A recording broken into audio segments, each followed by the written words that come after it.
Pada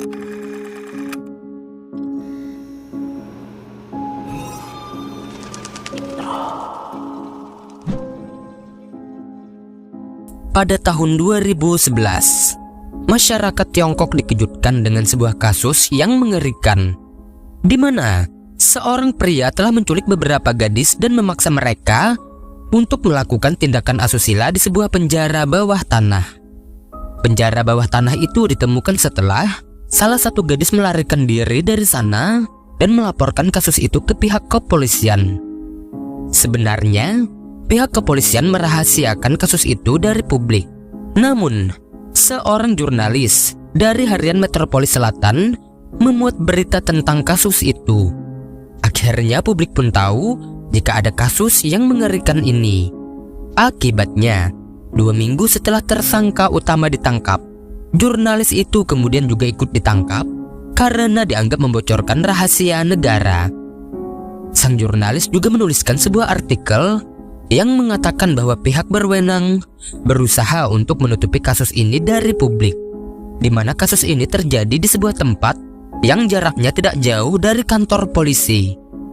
Dalam artikel barunya, dia juga menyebutkan bahwa pejabat yang menanyainya menyebutkan jika kasus itu merupakan sebuah rahasia negara. Mereka khawatir tentang citra kota karena mereka sedang berusaha untuk memenangkan gelar sebagai kota terbaik dalam kontes nasional di negara itu, dan mereka pikir berita ini mungkin merusak peluang mereka untuk menang.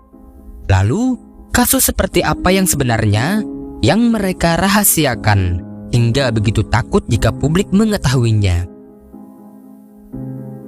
Seorang pria bernama Li Hao diketahui jika dia telah menikah dan memiliki seorang putra yang masih kecil.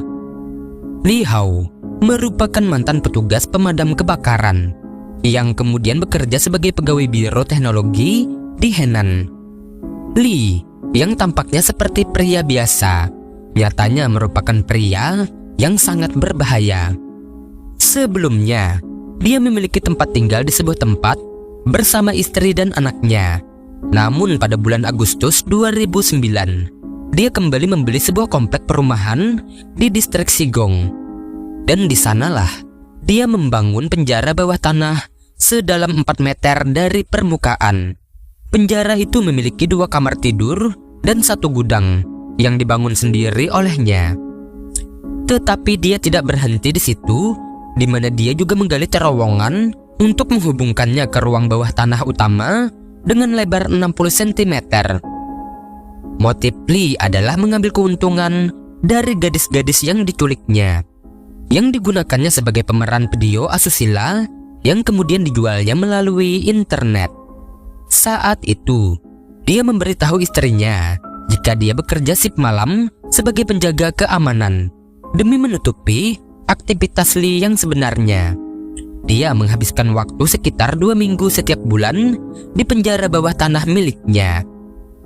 Perburuan untuk mencari korban Li dimulai pada tahun 2009. Li menargetkan tempat seperti salon rambut, bar karaoke, klub malam, dan panti pijat, di mana Li berpura-pura untuk menyewa jasa mereka, yang mana sebenarnya para korban akan diculik dan dipenjarakan di ruang bawah tanah.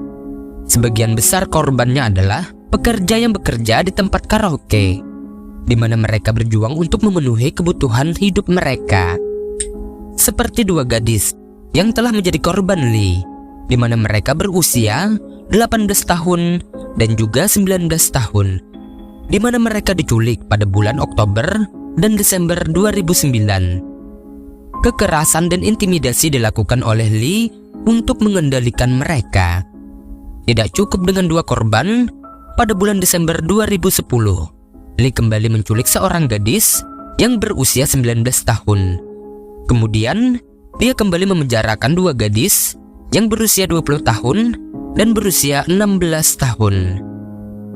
Dan korban terakhirnya adalah seorang gadis yang berusia 23 tahun. Yang artinya, para gadis yang diculik oleh Li berjumlah 6 orang. Gadis-gadis ini mengalami hal yang sangat memilukan. Li selalu mengeksploitasi dan menyiksa mereka demi mendapatkan keuntungan. Li juga melengkapi ruang bawah tanah itu dengan komputer dan kamera video sebagai akses untuk siaran langsung. Yang mengejutkan, dia tidak menggunakan situs-situs gelap atau situs-situs tertentu, tetapi dia mendistribusikan kontennya di sebuah aplikasi yang bernama QQ, sebuah aplikasi populer yang ada di Tiongkok. Dengan biaya sebesar 50 yen, penonton bisa menyaksikan pertunjukan selama 30 menit dan 100 yen untuk pertunjukan selama 50 menit. Yang mengerikan, meskipun pertunjukan ini tergolong menjijikkan karena ada unsur kekerasan, nyatanya Li mampu mendapatkan ribuan yen dengan begitu mudah dari para pelanggannya. Li juga berulang kali melakukan pelecehan terhadap gadis-gadis itu. Untuk mencegah pelarian dari tawanannya, Li membuat para gadis itu mengalami kelaparan dengan hanya memberi mereka makan setiap 2 hari sekali, dengan tujuan agar mereka tidak memiliki tenaga untuk kabur. Namun di sisi lain, ia memberi mereka komputer tanpa akses internet sebagai media hiburan untuk tawanannya.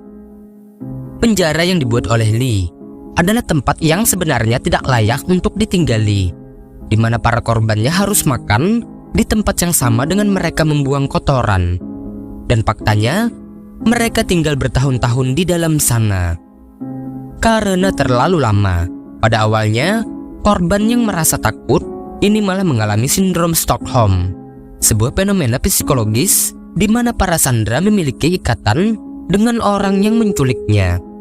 Beberapa tawanan mulai bersaing untuk mendapatkan perhatian Li, bahkan berkelahi satu sama lain dari mereka. Sebuah teori mengatakan bahwa ikatan emosional dapat terbentuk antara penculik dan tahanan. Meskipun begitu, korban sindrom Stockholm masih memendam keinginan untuk melarikan diri. Suatu ketika, salah satu gadis menyerang Li sebagai bagian usahanya untuk kabur.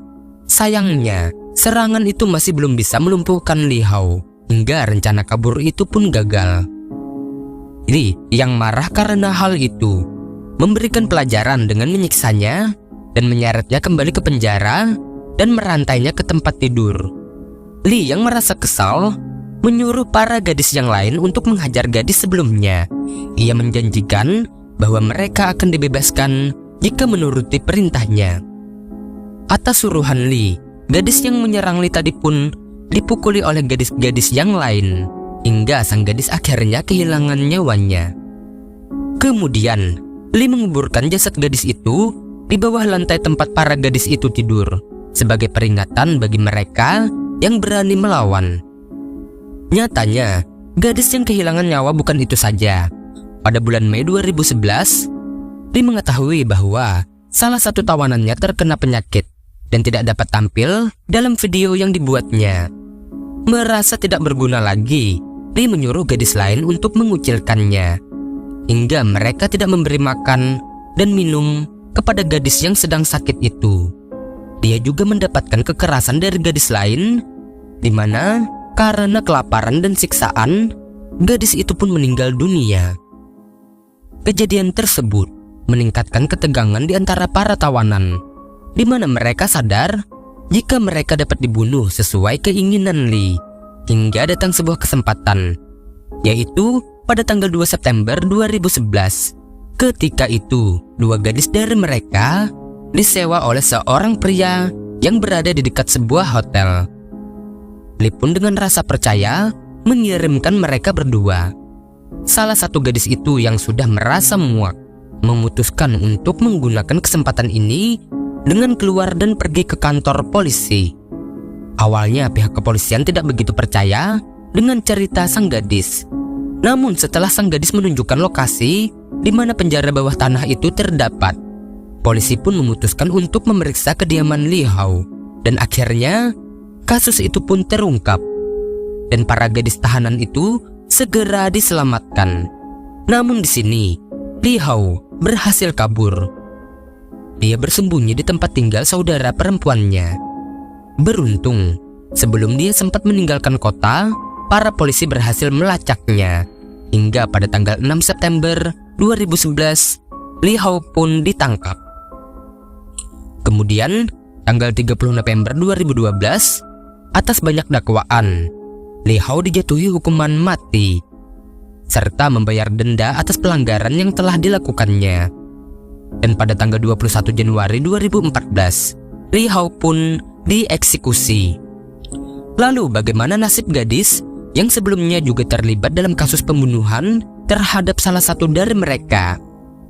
Seorang pengacara yang menangani kasus mereka meminta hukuman yang lebih ringan. Dia berpendapat bahwa para gadis itu sudah dimanipulasi oleh Liu Hao hingga berbuat hal yang demikian. Akhirnya, salah satu gadis dijatuhi hukuman 3 tahun penjara. Sementara 2 gadis lainnya menerima hukuman percobaan. Setelah kasus itu menjadi viral, pihak keamanan mengakui penyesalan atas kasus ini. Mereka mengakui bahwa patroli yang mereka lakukan tidak begitu efektif, dan polisi pun lalai dalam tanggung jawab karena keterlambatan dalam mengungkap kasus ini. Untuk menunjukkan penyesalan, 4 petugas polisi diberhentikan sementara dari tugas mereka. Dan kisah pun selesai. Oke, terima kasih sudah menonton. Mohon maaf jika ada kesalahan kata, cerita, atau penyebutan nama.